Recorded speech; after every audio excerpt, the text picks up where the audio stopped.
வீரப்பனாருடைய வாழ்வியலில் நடக்காத சம்பவங்களை எல்லாம் அவர் மீது திணித்தார்கள். இந்த படுகொலையில் ரத்தினம் என்பவர் ஈடுபட்டிருப்பதாகவும் அவரை உடனடியாக நாங்கள் என்கவுண்டர் செய்து விட்டோம் என்றும் வனத்துறை அதிகாரிகள் தெரிவித்தார்கள். ஆனால் இதற்கு பின்னணியில் ஒரு பெரிய சக்தி இருக்கிறது என்று வனத்துறை அதிகாரிகள் கருதியது வீரப்பனார் படையைத்தான். ஒவ்வொரு நாளும் பகைகள் மூழ்கிறது.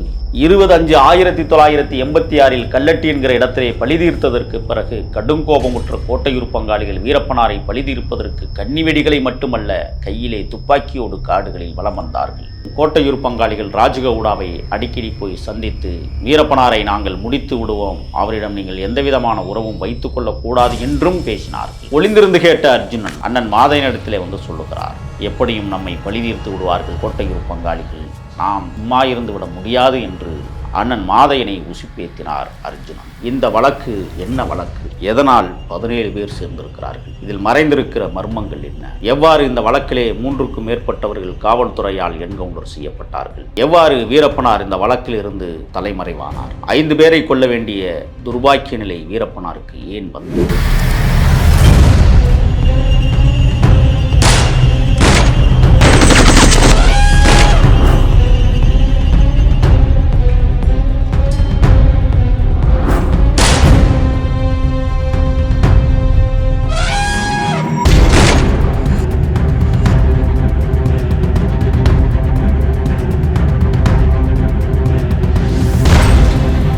அனைவருக்கும் அன்பு வணக்கம். அரசு பட்டியலில் மகத்தான மண்ணுரிமை தலைவர் வீரப்பனார் அவர்கள் எந்தவித சம்பந்தமும் இல்லாமல் ஒரு கொலை நடந்திருக்கிறது குண்டலுப்பேட்டை வனப்பகுதிக்குள். ஆனால் அதில் சந்தேகித்து அரசு அதிகாரிகள் வீரப்பனார் பெயரை சேர்க்க முடியாமல் திணறிய ஒரு வழக்கம் உள்ளது. கிட்டத்தட்ட குண்டல்பேட்டை வனப்பகுதியில் அடர்ந்த காடுகளை நிறைந்த ஒரு இடத்தில் அலேகவுடா நாயக்கட்டி ஃபாரஸ்ட் என்று சொல்லக்கூடிய இந்த அடர்ந்த வனப்புதருக்குள் யானை வேட்டைக்காக சென்றிருக்கிறார்கள் ஒரு குரூப். அதிலே வனத்துறை அதிகாரிகள் தொடர்ந்து யானைகள் கொல்லப்படுவதை குண்டலுப்பேட்டை வனப்பகுதிக்குள் பார்த்து கொண்டிருந்த வாட்சர் முதல் டிஎஃப்ஓ வரை காடுகளுக்குள் அலைந்து திரிந்து கண்காணித்து வந்தார்கள். இந்த சூழலில் குண்டல்பேட்டை அந்த வனப்பகுதிக்குள் வன அதிகாரிகளாக வேலை செய்த Mathur range forest near Alegoundanakatte காட்டிற்குள் வாட்சர் சித்தராம் நாயக்கா என்கிற ஒரு வனத்துறை அதிகாரியை சுட்டு கொண்டிருக்கிறார்கள். வனத்துறை தலையை பீத்து கொண்டு தேடியது.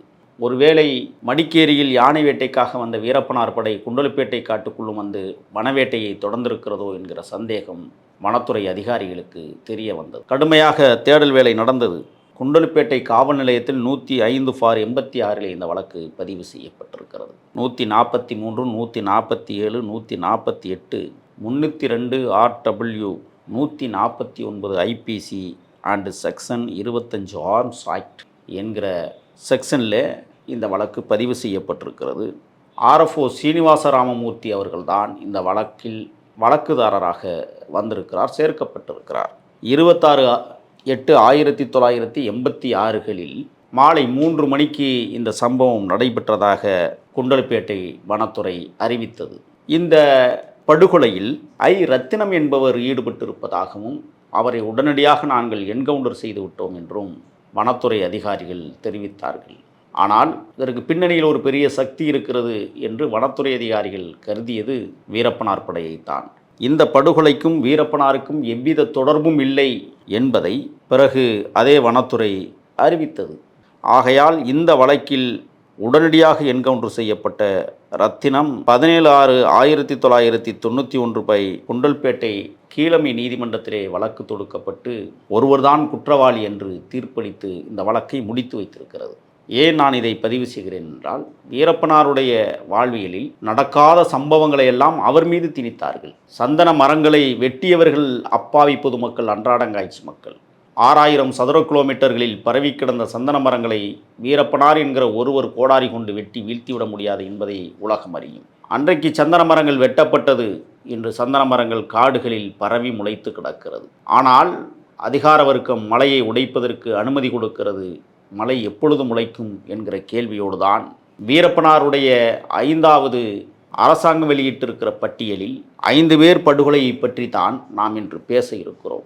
ஒரு வனத்துறை அதிகாரி இடையில் படுகொலை செய்யப்பட்டிருப்பதுக்கும் அதற்கு முன்னால் தங்கவேலு மாதையன் படுகொலை கல்லட்டியிலே நடைபெற்ற சம்பவத்தையும் நாம் ஏற்கனவே பேசியிருக்கிறோம். கிட்டத்தட்ட 3 வருடங்கள் 7 மாதங்கள் 17 நாட்கள் வீரப்பனார் அவர்கள் தன்னுடைய குருநாதரான சேவிக்கவுண்டரின் மூலமாக காடுகளில் யானை வேட்டைகளை தொடர்ந்து வேட்டையாடினார்கள். இயற்கையாகவே இறந்து கிடக்கிற யானை தந்தங்களும் அப்பொழுது எடுக்கப்பட்டது. சேவிக்கவுண்டர் அவர்கள் 1977ஆம் ஆண்டு வனத்துறை பாதுகாப்பு சட்டம் உருவாக்கப்படுவதற்கு முன்னால் காடுகளை சுற்றி இருக்கிற பெரிய நிலஞ்சுவார்ந்தார்கள், பெரிய பணக்காரர்கள், கோடீஸ்வரர்கள், லட்சாதிபதிகள் என்று பல பேர் வேட்டையாடி இருக்கிறார்கள். இன்றளவும் அது மைசூர் அரண்மனையிலே நூற்றுக்கணக்கான தந்தங்களை நாம் பார்க்க முடியும். செட்டிநாட்டு அரசர் அரண்மனையிலே கிட்டத்தட்ட நூற்றுக்கணக்கான சோடி தந்தங்கள் இன்றைக்கும் நாம் கண்களால் காட்சிக்கு வைக்கப்பட்டிருக்கிறது. எண்ணற்ற யானைகள் சுட்டு வீழ்த்தப்பட்டிருக்கிறது. இவ்வாறான ஒரு சூழல்தான் தங்கவேலு மாதையன் படுகொலைக்கு பிறகு வீரப்பனாரை அவருடைய பங்காளிகள் தங்கவேலு மாதையனுடைய கோட்டையூர் வகையராக்கள் வீரப்பனாரை தீர்த்து கட்டுவதற்கு பல வகைகளில் முயன்றிருக்கிறார்கள். அப்படி அந்த கொலைக்கு முன்னால் மாதேஸ்வரன் மலையில் இந்த வழக்கு பதிவு செய்யப்பட்டிருக்கிறது. கோட்டையூர் பங்காளிகள் 5 பேரை படுகொலை செய்த வழக்கில் 1/89 என்கிற சட்டப்பிரிவின் கீழ் 143, 147, 48, 302, 307, 211, 120P, 114 RW 149 அண்ட் 3 அன்செக்ஷன் ஆர்ம்ஸ் ஆக்ட் என்கிற சட்ட விதிகளின்படி மாதேசா சன் ஆஃப் ஐயனா கோட்டையூர் என்கிற ஒருவர் கொடுத்த புகாரின் அடிப்படையில் 5/1/1989 இந்த படுகொலை 5 பேர் படுகொலை நடந்தேறி இருக்கிறது. கோபிநத்தம் பக்கத்தில் அடர்ந்த வனப்பகுதிக்குள் கிட்டத்தட்ட 5/1/89 இந்த வழக்கு பதிவு செய்யப்பட்டாலும் 4/1/1989 மாலை 6 மணி அளவில் இந்த மாபெரும் மடுபாதக 5 கொலைகள் வெறித்தனமாக நடந்தேறி இருக்கிறது என்பதை சுட்டிக்காட்ட விரும்புகிறேன். 17 பேர் குற்றவாளிகளாக சேர்க்கப்பட்டார்கள். 11 பேர் கைது செய்யப்பட்டிருக்கிறார்கள். 4 பேர் இறந்திருக்கிறார்கள். ஆக இந்த கொலை வழக்கில் முதல் குற்றவாளியாக வீரப்பன் என்கிற முழுக்கன் வீரப்பன் சன் ஆஃப் கூசே முனுசாமி, 2வது குற்றவாளியாக குழந்தை சன் ஆஃப் சுப்பிரமணி வயது 36 ஆத்தூர் கோபிநத்தத்தை சேர்ந்தவர், 3வது குற்றவாளியாக ஆண்டியப்பன் சன் ஆஃப் மந்திரி கோபிநத்தம் பகுதியைச் சேர்ந்தவர், 4வது குற்றவாளியாக மாரியப்பன் சன் ஆஃப் கண்டிய நாயக்கா என்கிறவர் சேர்க்கப்பட்டிருக்கிறார். பெருமாள் சன் ஆஃப் கண்டிய நாயக்கா வயது 30, இவரும் கோபிநத்தத்தை சேர்ந்தவர். 6வது குற்றவாளியாக கோவிந்தன் என்கிற சேத்துக்குழி கோவிந்தன் சன் ஆஃப் சேத்துக்குழியான் வயது 21, கோபிநத்தத்தை சார்ந்தவர். 7வது குற்றவாளியாக கோபாலா சன் ஆஃப் முனிசாமி வயது 30, ஆத்தூர் கோபிநத்தம் பகுதியை சார்ந்தவர். சின்னக்கண்ணு சன் ஆஃப் தொட்டகன் 36 வயசு, அவரும் ஆத்தூர் கோபிநத்தத்தை சார்ந்தவர். சின்னத்தம்பி சன் ஆஃப் பெரிய பெருகாரன் 45 வயது, கோபிநத்தம் பகுதியை சார்ந்தவர். 10வது குற்றவாளியாக குருநாதா என்கிற குருநாதச்சாரி சன் ஆஃப் கடிக்காராச்சாரி என்கிற ராமசாமி வயது 35, கோபிநத்தம் பகுதியைச் சார்ந்தவர். 11 சுண்டா என்கிற வெள்ளையன் சன் ஆஃப் பெருமாச்சி வயது 25, புதூர் கோபிநத்தம் பகுதியை சார்ந்தவர். 12வது குற்றவாளியாக சுவாமிநாதன் சன் ஆஃப் கொளந்த சுவாமி வயது 30, ஒட்டனூர் பெண்ணாகரம் பக்கத்தில் இருக்கிற கிராமம், அந்த பகுதியைச் சார்ந்தவர். 13 ஐயன் சன் ஆஃப் கருமாறன் 42 வயது, ஆத்தூர் கோபிநத்தம் பகுதியைச் சார்ந்தவர். 14 திம்ம ராயா செட்டி சன் ஆஃப் சின்னண்ணன் செட்டி 53 வயது, கோபிநத்தம் பகுதியைச் சேர்ந்தவர். 15வது குற்றவாளியாக மாதையா சன் ஆஃப் கூசே முனுசாமி வயது 40, கோபிநத்தம், இவர் வீரப்பனாருடைய அண்ணன் என்பது குறிப்பிடத்தக்கது. 16வது குற்றவாளியாக CR நாகராஜ் சன் ஆஃப் ராஜசெட்டி 32 வயது, கோபிநத்தம் பகுதியைச் சேர்ந்தவர், தெலுங்கு செட்டியார் சமூகத்தைச் சார்ந்தவர். மகாலிங்கம் திம்மராய செட்டியார் தகப்பனார் பெயர், இவரும் தெலுங்கு செட்டி வகுப்பைச் சார்ந்தவர், கோபிநத்தம். இந்த வழக்கில் A1 A6 என்று சொல்லக்கூடிய வீரப்பனாரும் கோவிந்தா என்ற சேத்துக்குழியும் தலைமறைவாகியிருக்கிறார்கள். A3 A5 A7 என்று சொல்லக்கூடிய தொடர்ச்சியான 17 பேர் இந்த வழக்கிலே கைது செய்யப்பட்டிருக்கிறார்கள். A2 என்று சொல்லக்கூடிய குழந்தை என்பவர் தற்கொலை செய்து கொண்டிருக்கிறார். A4 என்கவுண்டர் செய்யப்பட்டிருக்கிறார் 18/10/1993. A4 என்பவர் மாரியப்பன் சன் ஆஃப் கண்டிய நாயக்கா.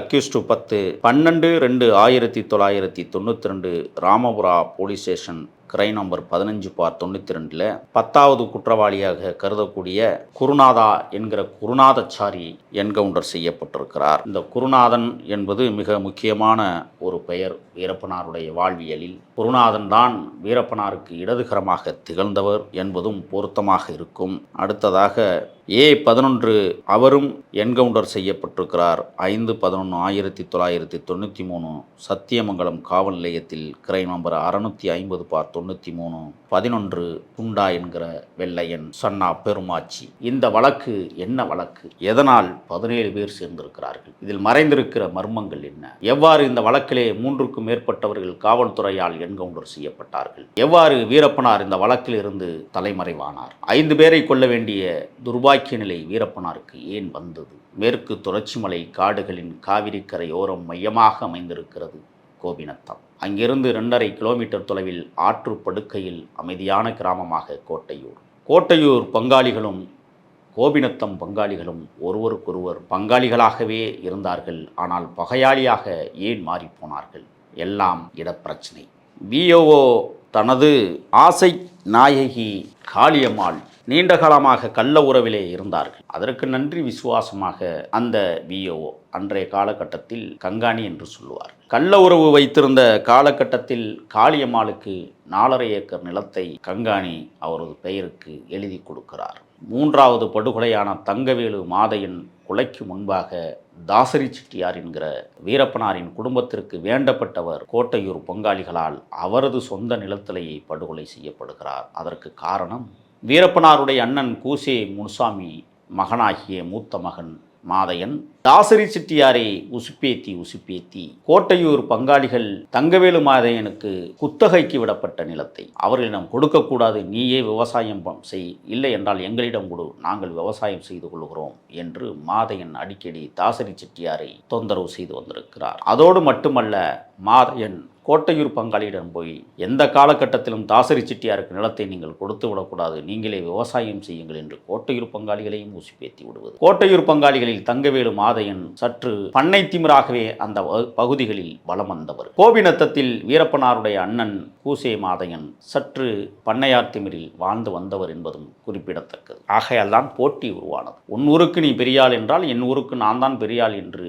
ஒவ்வொருத்தருக்குள்ளேயும் ஒரு மோதல் போக்கு தொடர்கிறது. ஹன்னூர் சட்டமன்ற தொகுதியில் காங்கிரஸ் கட்சி சார்பிலே போட்டியிட்ட ராஜகவுடாவிற்கு ஆதரவாக களமிறங்கிய வீரப்பனார் குடும்பமும், ஐக்கிய ஜனதாதளம் சார்பிலே போட்டியிட்ட நாகப்பாவிற்கு கோட்டையூர் பங்காளிகளான தங்கவேலு மாதையன் வகைராக்கள் ஆதரவு கொடுத்ததும் அரசியல் பகையாய் நீண்டு வந்தது. வெற்றி பெற்ற ராஜகவுடா அடிக்கடி வீரப்பனார் குடும்பத்தை சந்திப்பதும், வீரப்பனாருடைய அண்ணன் மாதையனும் அர்ஜுனனும் அடிக்கடி போய் ராஜகவுடாவை சந்திப்பதுமாக இருந்த காலகட்டம். இருந்தாலும் கோட்டையூர் பங்காளிகள் ராஜகவுடாவை அடிக்கடி போய் சந்தித்து வீரப்பனாரை நாங்கள் முடித்து விடுவோம், அவரிடம் நீங்கள் எந்தவிதமான உறவும் வைத்துக் கொள்ளக்கூடாது என்றும் பேசினார்கள். ஒளிந்திருந்து கேட்ட அர்ஜுனன் அண்ணன் மாதையனிடத்திலே வந்து சொல்லுகிறார், எப்படியும் நம்மை பழி தீர்த்து விடுவார்கள் கோட்டையூர் பங்காளிகள், நாம் சும்மா இருந்து விட முடியாது என்று அண்ணன் மாதையனை உசுப்பேத்தினார் அர்ஜுனன். காளியம்மாள் வைத்திருந்த நிலத்தை ராஜகவுடா வெற்றி பெற்றதற்கு பிறகு மாதையன் பட்டா போட்டு கொண்டார்.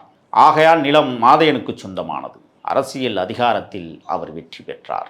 ஆத்திரமூட்டியது கோட்டையூர் பங்காளிகளுக்கு. இனிமேலும் மாதையனையும் வீரப்பனையும் நாம் சும்மாவிட்டால் நம் உயிருக்கு அவனால் ஆபத்து வந்துவிடும் என்று கருதினார்கள். காளியம்மாளுடைய மருமகன் ஐயந்துரை முக்கியமான நபராக கோட்டையூரிலே அவர்தான் பல கொலைகளுக்கு திட்டம் தீட்டினார். வாட்ட சாட்டமாக எடுப்பாய் மெடுக்காய் 6.5 அடி உயரம் கொண்ட ஐயந்துரை மற்ற பங்காளிகளை உசுப்பேத்தி எப்படியாவது வீரப்பனாரை காடுகளுக்குள் வைத்து தீர்த்துவிட வேண்டும் என்று கருதி வீரப்பனார் எங்கெங்கெல்லாம் செல்லுகிறாரோ அங்கெல்லாம் கன்னிவெடிகளையே புதைத்தார்கள். இதற்கு பின்னணியில் இருந்தவர் தோல்வியுற்ற ஐக்கிய ஜனதாதளம் தலைவர் நாகப்பா அவர்களும்.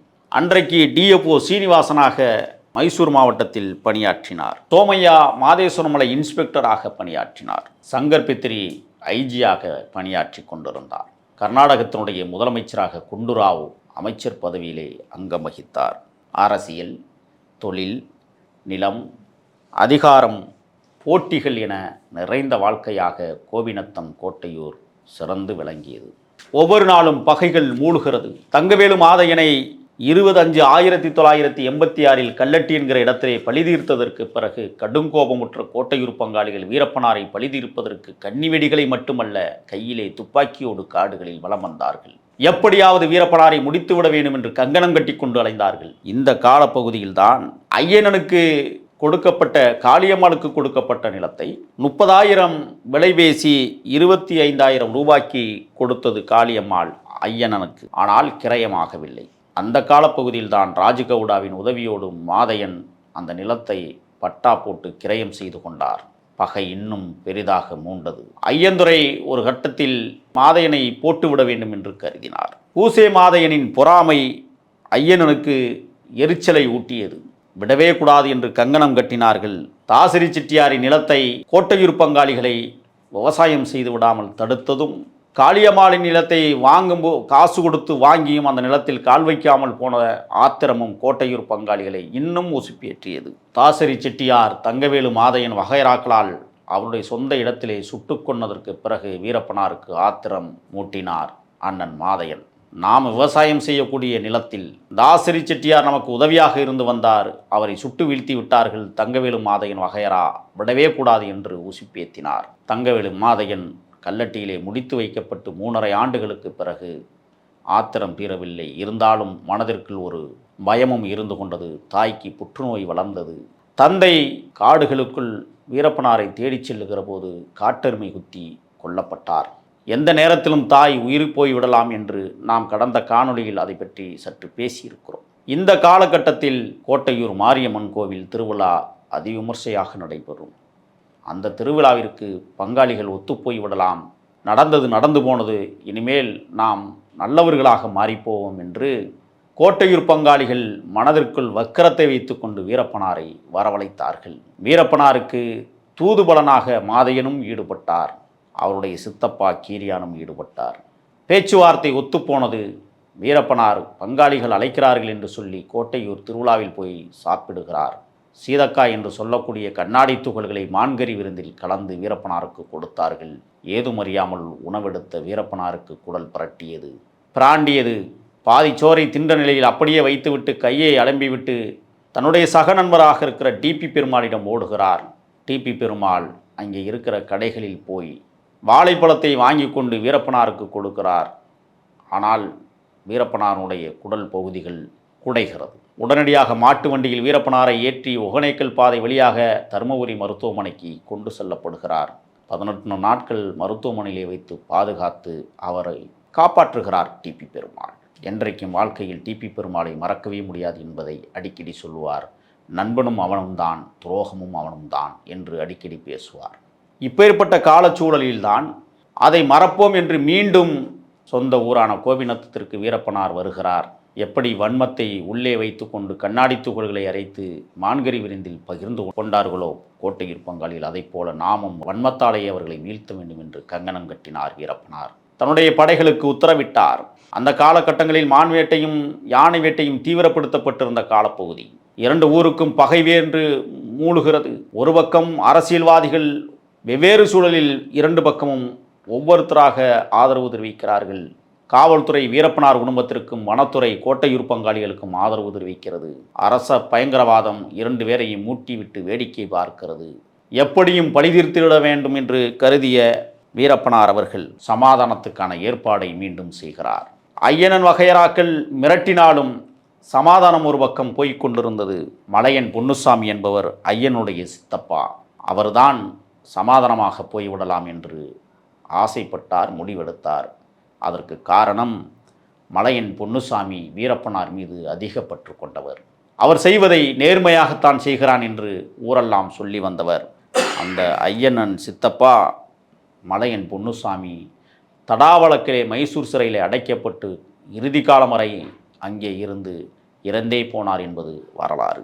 சமாதானம் பேசிய மலையன் பொன்னுசாமி தனது உற்ற பங்காளிகளான தனபாடு, முத்துக்குமரன், ஐயனன், ஐயந்துரை என்ற இந்த 5 பேர் கொண்ட குழுவை தேங்கல் முனியப்பன் சாமி திருத்தலத்திற்கு வாருங்கள், நாம் அங்கே வைத்து வெற்றிலையில் சத்தியம் செய்து ஒற்றுமையாவோம் என்று பேசினார்கள். கோட்டையூர் பங்காளிகளான குணசேகரன், முத்துக்குமரன், ஐயனன், ஐயந்துரை, தனபாலு போன்றவர்கள் ஒத்துக்கொண்டார்கள். மதியம் 12 மணிக்கு இவர்களெல்லாம் ஒத்துக்கொண்டு தேங்கல் முனியப்பசாமி திருத்தலத்திற்கு வருகை தர புரிந்தார்கள். கோட்டையூரிலிருந்து சுமார் 2.5 கிலோமீட்டர் தொலைவில் அடர்ந்த வனப்பகுதிக்குள் தேங்கல் முனியப்பசாமி திருத்தலத்திற்கு வருகிறார்கள். தேங்கல் முனியப்பசாமி என்பது தேன்கள், அந்த கல்லின் மீது நிறைய கட்டியிருக்கும். ஆகையால் அது தேன்கள் முனியப்பசாமி என்பது மக்களால் பிறகு தேங்கல் முனியப்பசாமி என்று பெயர் உருமாற்றம் செய்யப்பட்டது. ஐயனன் வீரப்பனாரிடத்திலே சத்தியம் கேட்டார். வீரப்பன் யோசித்து சத்தியம் செய்கிறார். இந்த சத்திய பிரமாணத்திற்கு ஒடுக்காப்பள்ளம் துரைசாமி என்பவர் பேர் உதவியாக இருக்கிறார். ஒடுக்காப்பள்ளம் என்பது மேற்கு தொடர்ச்சி மலை காடுகளில் மிக உயர்ந்த மலைப்பகுதியாக இருக்கக்கூடிய மாதேஸ்வரன் மலைக்கு மேற்கு புறத்தில், மாதேஸ்வரன் மலையிலிருந்து சுமார் 17 கிலோமீட்டர் தொலைவில் கீழே இறங்கினால் ஒடுக்காப்பள்ளம் என்கிற அழகிய சின்ன கிராமம் வரும். அந்த ஊரை சார்ந்த துரைசாமி தான் இடைத்தரகராக இருந்து இருவருக்கும் சத்தியம் செய்வதற்கு ஒப்புக்கொண்டார்கள். அப்பொழுது வீரப்பனாரிடத்திலே ஏற்கனவே 2 கொலைகள் செய்திருக்கிறார் தங்கவேலு மாதையன். அவருடைய உற்ற தம்பிகள், உற்ற பெரியப்பாக்கள், சித்தப்பாக்கள் தான் குணசேகரன், முத்துக்குமார், ஐயனன், ஐயந்துரை, தனபால் போன்றவர்கள். இந்த காலகட்டத்தை பயன்படுத்தி சத்தியம் செய்கிறார் வீரப்பனார்.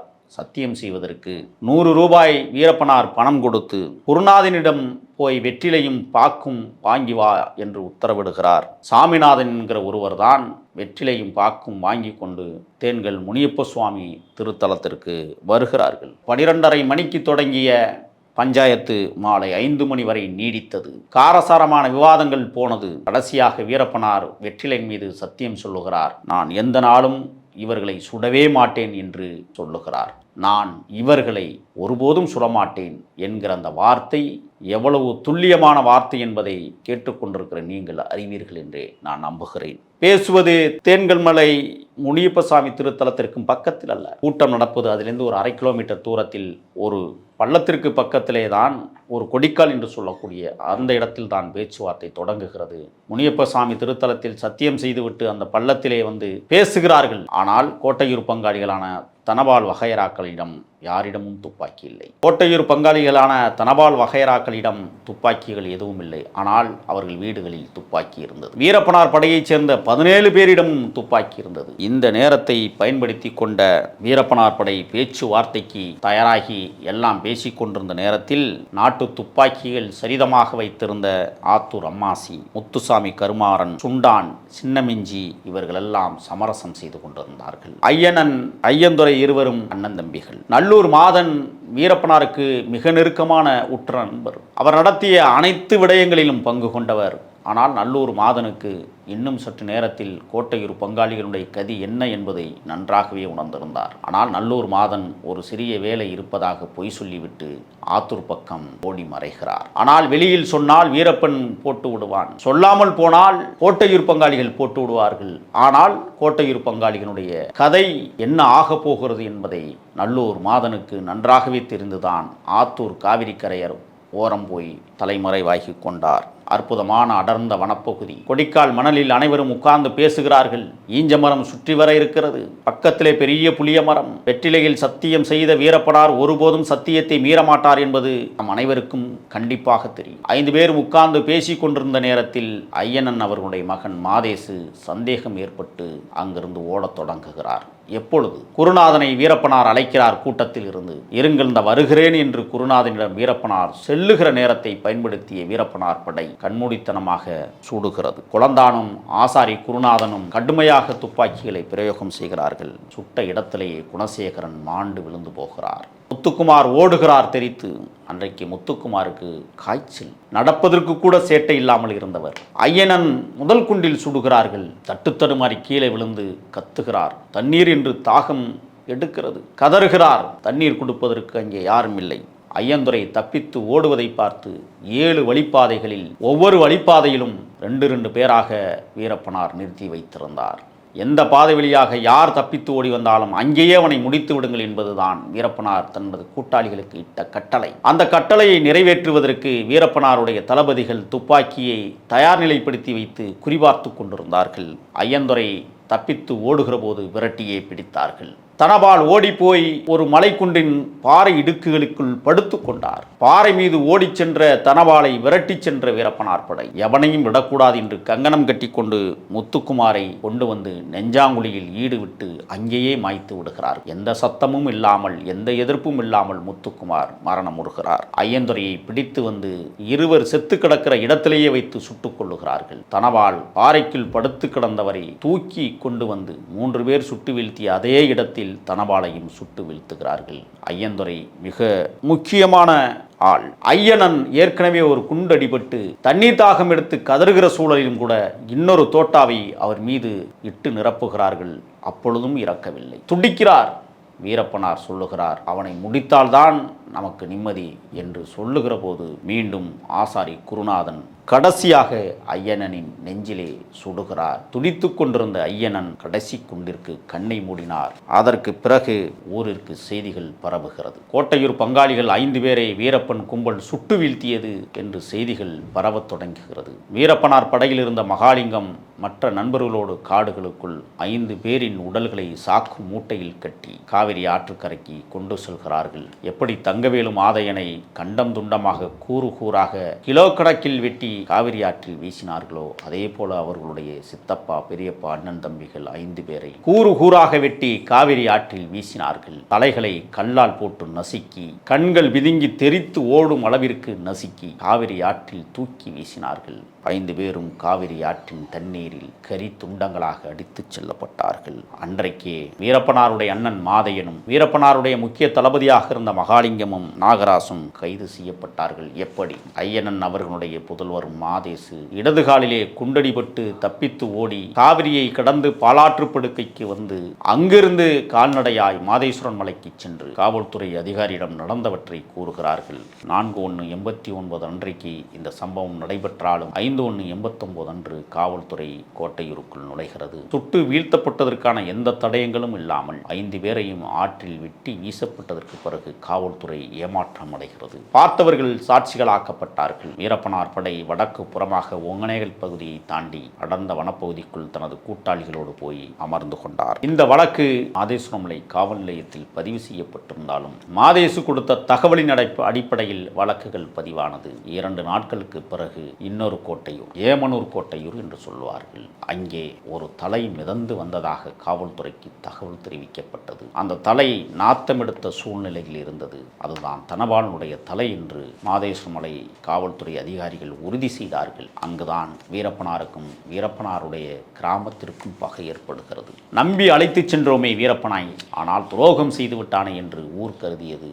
வெற்றிலையில் சத்தியம் செய்த வீரப்பனார் 5 பேரை கொலை செய்வதற்கு எந்த தோட்டாவும் பயன்படுத்தவில்லை, எவரையும் கொலை செய்யவில்லை. செய்தது ஆசாரி குருநாதனும் மற்ற நண்பர்களும் தான். சத்தியத்தை மீறாத தலைவனாக அன்றைக்கும் விளங்கினார் வீரப்பனார். அவர் சொன்ன வார்த்தை, நான் சுடவே மாட்டேன் என்றுதான் சத்தியம் செய்தார். மீண்டும் கோபிநத்தமும் கோட்டையூரும் ஒன்றாக கூடியது. வீரப்பனாருக்கு எதிரான நடவடிக்கைகளில் 2 கிராமங்களும் இறங்கியது. கலங்கப்படவில்லை வீரப்பனார். எமக்கு பகையளிய என்னை கொல்ல வந்தவர்களை நான் கொலை செய்வதை தவிர எனக்கு வேறு வழியில்லை என்று தீர்க்கமாக முடிவெடுத்து தான் இந்த 5 கோட்டையூர் பங்காளிகளை தேங்கல் முனியப்பசாமி திருத்தலத்தில் வைத்து தீர்த்து கட்டினார். இன்றும் அந்த வழக்கு மைசூர் மாவட்டமாக அன்றைக்கு இருந்து சாம்ராஜ் நகரத்துக்கு பக்கத்திலே இருக்கிற கொள்ளேகாலத்தில் இந்த வழக்கு நீதிமன்றத்தில் நடைபெற்று கொண்டே இருக்கிறது.